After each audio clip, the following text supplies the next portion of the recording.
These two cheetah have relaxed a bit again, it seems. Look at how that male closer to us, with his back facing towards us.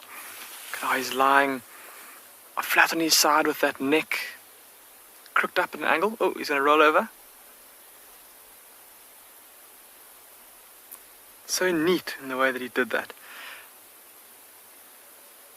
And it almost looked like he rolled over a little bit slower than cheetah would normally do that little motion. Often when they roll over like that, it's quite a quick little flip.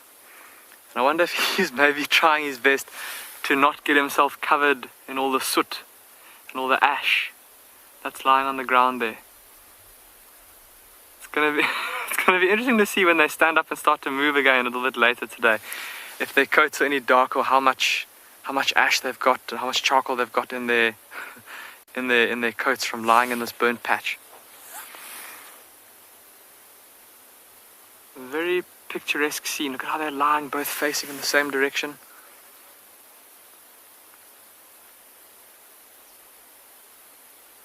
And this little spot that they've chosen, kind of in the middle of a dried up waterhole, in the middle of that burnt section, nice and open all around them. A perfect spot for them to rest, in the sense that they're going to be able to keep a good lookout all about themselves. We mentioned earlier they'll be wanting to make sure that they can spot any larger predators approaching them.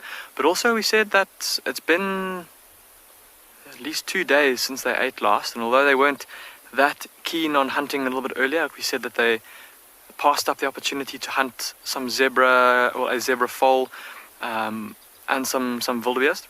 It's possible that a little bit later today they might start to hunt again as their bodies digest the meat that still remains in their bellies. And they've walked a long way, at least from the last place that we last saw them. So they might be slowly working up an appetite. It's incredible. We often talk about how far these male cheetah will walk, and especially these two, because of the size of the area that they now kind of traverse over, they have to move massive distances to keep their territory scent marked. And the other day we actually measured on Google Maps the distance that they'd covered in a little over kind of 36 hours, assuming that they walked in a straight line the whole way. They walked about 37 kilometers in 1.5 days.